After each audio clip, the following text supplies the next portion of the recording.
Isang mahalagang hakbang tungo sa pagtugon sa kahirapan at epekto ng climate change ang isinusulong sa lalawigan ng Nueva Ecija.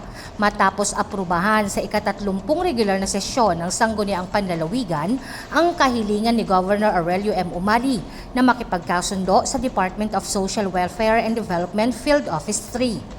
Layunin ng kasunduang ito na formal na maipatupad ang Project Lawa o Local Adaptation to Water Access at binhi Breaking Insufficiency through Nutritious Harvest for the Impoverished, mga programang nakatuon sa pagpapalakas ng kakayahan ng mga komunidad laban sa kakulangan sa tubig at pagbabago ng klima habang nagbibigay ng pansamantalang kabuhayan.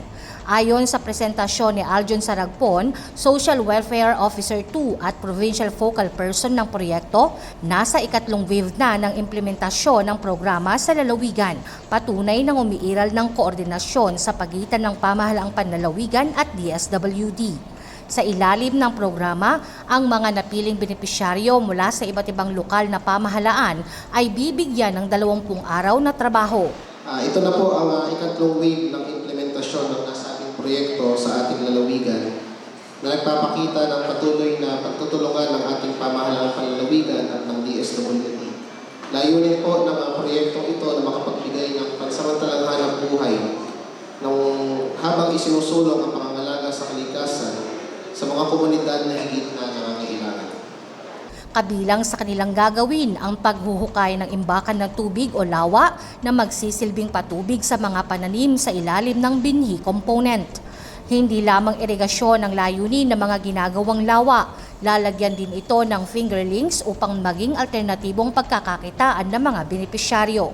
Ang ani mula sa pananim at mga isdang aalagaan ay maaari nilang ibenta kung saan direktang mapupunta sa kanila ang kita. Ipinunto rin na ang laki at disenyo ng mga fish pond ay nakadepende sa lupang ilalaan ng bawat lokal na pamahalaan o barangay na nagpapakita ng flexibility ng proyekto batay sa pangangailangan at kakayahan ng komunidad. Sa kabuuan, inaasahang magsisilbing integrated approach ang lawa at binhi. Pinagsasama ang environmental sustainability at income support upang matulungan ang mga mahihirap na pamilya habang pinatitibay ang kanilang kakayahan sa harap ng pabago-bagong klima. Kasama sina Jerome Pique at Jeremy Ramos, Jovelyn Astrero para sa Balitang Unang Sigaw.